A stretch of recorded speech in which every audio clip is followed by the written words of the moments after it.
আসসালামু আলাইকুম প্রিয় বন্ধুরা। আজকে আমরা কথা বলবো ভিএফএস গ্লোবালের সেনজেনের যে ভিসা ফিটি বাড়িয়েছে সেই বিষয়টি নিয়ে আজকে আমরা কথা বলবো এবং ডিটেলস দেখব যে তাদের ভিসা ফি আগে কত ছিল আর এখন তারা কত করে নিবে।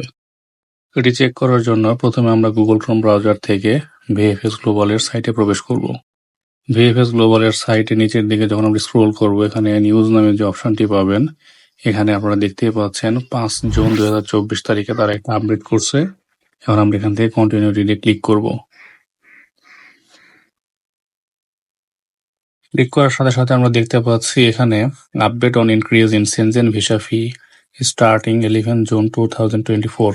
তারা 11 জুন থেকে তারা নতুন তাদের যে ভিসা ফিটি নির্ধারণ করেছে, এখন তারা সেই ভিসা ফিটি সবার কাছে থেকে নেবে এবং সেটি 11 তারিখ থেকে কার্যকর হবে। এখানে দেখুন, আগে যে ভিসা ফিটি ছিল 80 ইউরো, সেটা এখন ইনক্রিজ করে তারা করছে 90 ইউরো, এবং যেটা ছোট বাচ্চাদের জন্য ছিল 40 ইউরো, সেটা এখন করছে 45 ইউরো। এবং এই সেনজেন ভিসা ফিটি আপনার ওয়ার্ল্ড ওয়াইড সব জায়গাতে 11 জুন 2024 পরে তারা নিয়ে থাকবে।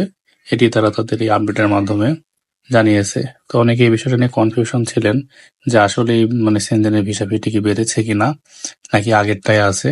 এখানে আপনারা সরাসরি ডিরেক্ট তাদের ভিএফএস গ্লোবালের যে সার্ভার আছে, আপনারা এখানে গিয়ে ডিরেক্ট চেক করে দেখতে পারেন, এবং এটা চেক করার পর আশা করি আর কোনো কনফিউশন থাকবে না, কারণ এগুলা সরাসরি ডিরেক্ট ভিএফএস গ্লোবাল থেকে আপডেট করা। ভিএফএস গ্লোবালের সমস্ত আপডেট সহ ইতালির যাবতীয় ইনফরমেশন আমার চ্যানেলে আপনারা পাবেন। তাই আমার চ্যানেলটিকে লাইক, শেয়ার এবং সাবস্ক্রাইব করে আমার সাথেই থাকবেন। ধন্যবাদ। আমার ভিডিওটি যদি আপনাদের ভালো লাগে তাহলে অবশ্যই ভিডিওতে লাইক, কমেন্ট এবং শেয়ার করবেন, এবং আমার চ্যানেলটি অবশ্যই সাবস্ক্রাইব করে রাখবেন। এরকম আরও অনেক সুন্দর সুন্দর ভিডিও আমার চ্যানেলে আপনারা পাবেন।